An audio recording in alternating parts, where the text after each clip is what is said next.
So thank you also for coming here and sharing your time with us in the library today.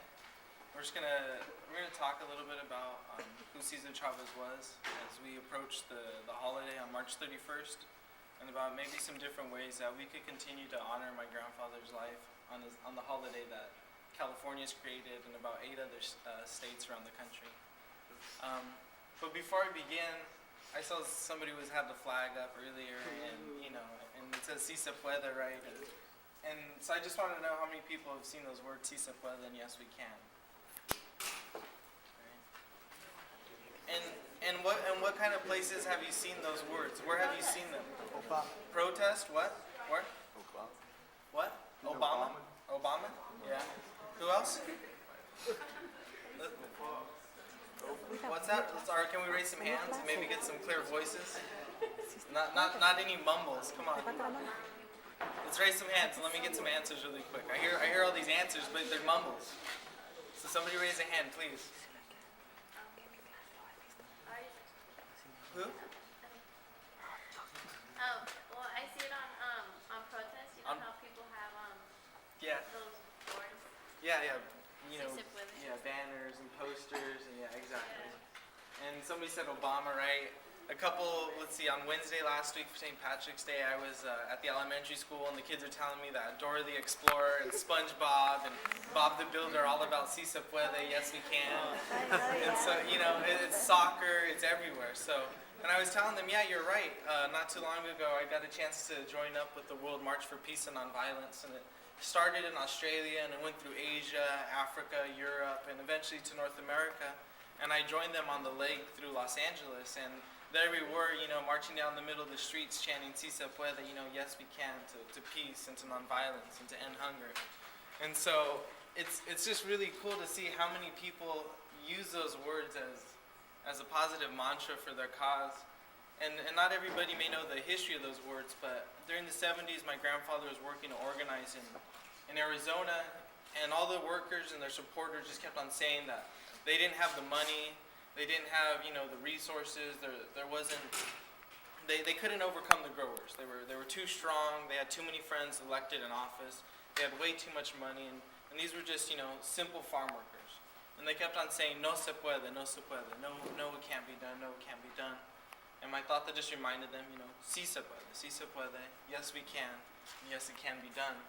And so ever since, those words have caught on and been used everywhere. So it's really neat to go out into so many communities, hearing everybody say "Si se puede, yes we can."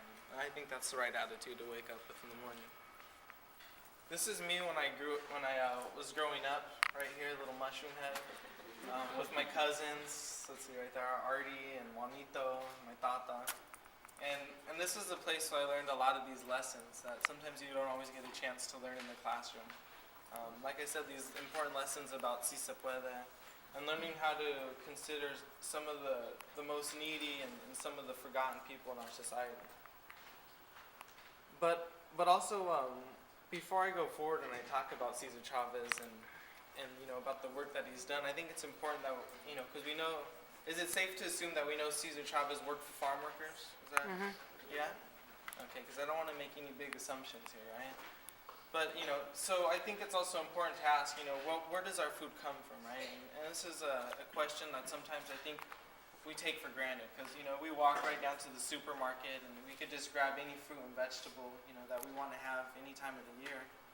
And again, we forget about what it takes to bring those fruits and vegetables to our supermarkets and eventually to our tables. And we forget about all the individuals that are out working in the fields, doing the backbreaking work, working 8, 10, 12 hours a day, making sometimes less than minimum wage, and it's one of the saddest stories in all of America is that these people who pick this great abundance of food that we share here in the U.S. and across the world, and unfortunately, because of petty politics, we haven't been able to cure the hunger issue.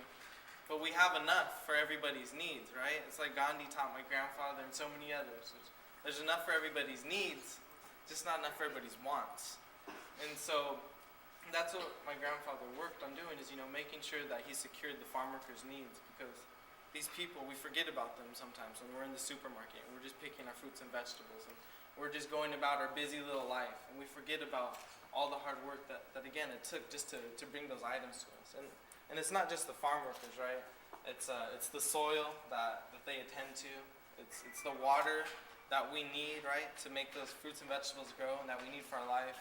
It's the people who transport those fruits and vegetables to us, right? So it's all those different things that we need and that we need to be considerate of, right? And remember that we're not just this little individual me, we belong to a larger we. And so, I think those simple reminders is what my grandfather's work was about. I don't think he was going out teaching anybody anything brand new or any big lessons. I don't think he saw himself in that way. I think he just, thought that what he was reminding people about was the fundamentals and the essentials, the important things that hopefully we should prioritize in our life. And so again, when we sit down and have that food, who should we thank? One of the important people that I think we should thank are the farm workers. And again, how we consume our food and where we choose to get it from, that mindfulness, that consideration is really what's most important. And that's really kind of what it takes to becoming a real free individual, a free man or woman that is. You have to kind of wake up and you have to start being aware to all the things going on around you and the things going on within you. And the more that you begin to understand those things, hopefully the more compassionate you can be in this world, and we can start to see a kinder and a juster world, because that's what we each want to see, and that's what we can be.